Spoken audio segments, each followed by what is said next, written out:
felt very embarrassed and scandalized that a young officer,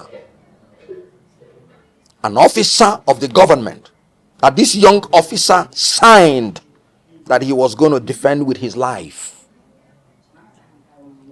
If you know the military people, anytime I see them, I say, for even having the courage to sign that you're willing to give your life at any time for your nation, I respect you. I always say it in the court martial anytime I am there. For you to see such officer wearing the uniform and then calling him a fool because he is obeying the orders of his superior. If you remove that element of obedience to superior orders, we are done with. Because it is that element that ensures discipline. It is that element that will make a younger soldier to carry gun and put his life at risk because his Oga gave him orders. Immediately, the young officer said, sorry sir, I am here on instruction. I take orders. That would have ended it. Then the only thing you now have, the only grouse is with his Oga that gave the order. Not him. Because he's under a duty by the tradition of the military to obey the last orders of his Oga, whether good or bad. So he has fulfilled the law himself. Then you, as a minister, reducing yourself to that level of altercation, of provocation, needlessly, portraying Nigerian leaders as ill-bred and ill-mannered, it is really very unfortunate.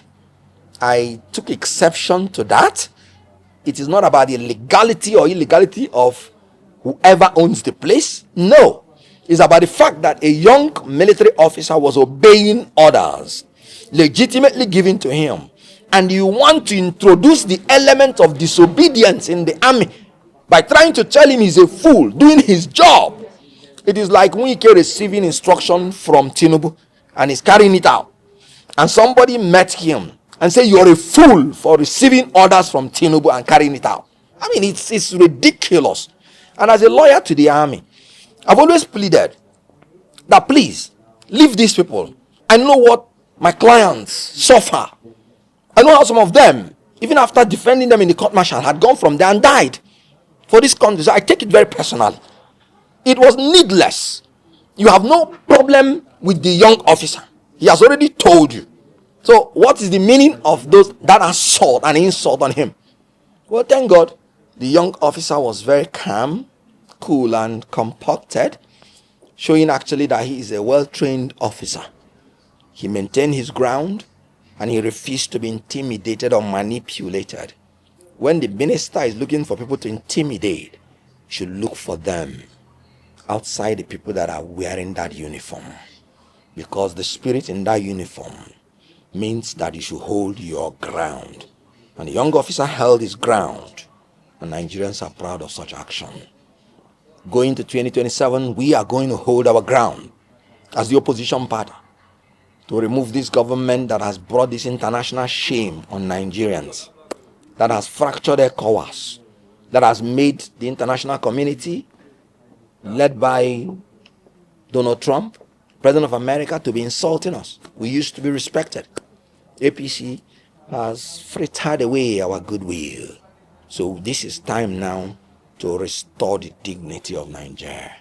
I, as a lawyer, the last time I granted an interview to people, I said PDP is dead. And people thought I was playing politics. No.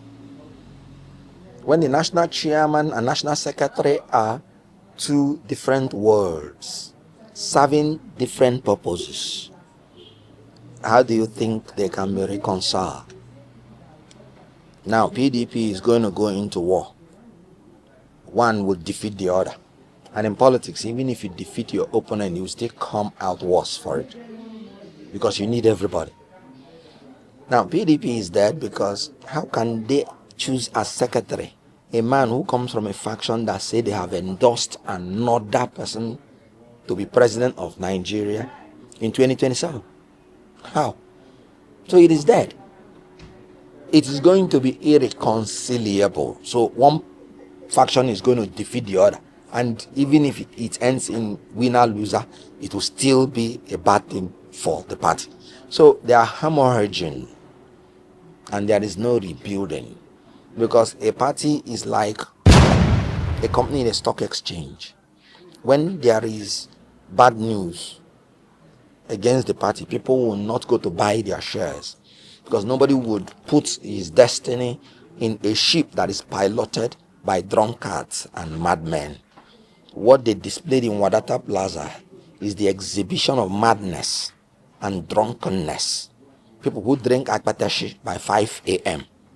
and they will come and use their car. Governors, ministers, to use their car and their thugs to be blocking their ways and fighting. I mean, such party, do you think any reasonable person will want to be part of it? Wike has told you, he has endorsed Tinubu 2027. So what were you expecting? Again, is it that you agree with him or the party will be destroyed? So the whole idea is to make PDP not viable for 2027 so that Tinubu will come back, or they destroy PDP. I said it the other time when they were shouting zone to the south, zone to the south. I said, with respect to PDP, I said, PDP, you don't have sense. These people that are telling you zone to south, is zone to Tinubu they mean. And they thought I was joking. But Wike had come out now to say, look, if you don't zone this thing to Tinubu, it is fight to finish. He said PDP should not even produce a candidate, presidential candidate. So what else is left? So it is shameful. What they are doing now, is what they would have done in 2023 in Igbo land. They say when an aberration or an abomination lasts more than 1 year, it will become a culture. So the abomination and aberration in PDP now has become their culture. So who would want to become a member of a party that has a culture of impunity, a culture of national chairman will sack national secretary, national secretary will sack national chairman, governors will sack minister, minister will sack governor? I mean, it is outrageous. It's so belittling. It is infradignitatem and cannot be accommodated by any responsible, reasonable person. Oh, well, it is obvious that our Nigerian politicians don't have shame. Yes, we can't elaborate this enough. The action of the FCT minister, Nyesom Wike, was obviously, he obviously overreacted. Yes, and this is for somebody who is asking or telling the people to obey the rule of law, pointing the people to the law. And meanwhile, him doesn't know the law. I could recover at the scene, the officer had to correct him that, once a general is always a general. There's nothing like former. You see? And yet, he overreacted. He overreacted because people were very, very disappointed in him. People were very, very disappointed in the FCT minister. And the annoying thing is that the president is not seeing any fault in him, because it looks more like nobody's cautioning him. And the next thing he has to do was to come on a national TV and lie that he never called the officer a fool. Yes, and it's a slap on the general public. It's a thing of a shame. That's something you said without mic. You use more than a dozen of a microphone to deny what you said without mic. It's very, very painful. So the FCT minister has really not done well. I think that is what Kenneth Okonkwo was just trying to say. I've actually been expecting him to make a speech regarding this before now, because you could remember that something went viral and everybody protested and people applauded the officer, Yerima, for standing his ground and not allowing a common civilian to bring a national disgrace to the integrity of the Nigerian military. So it was a well done for the military officer. And then Wike need to come out to apologize.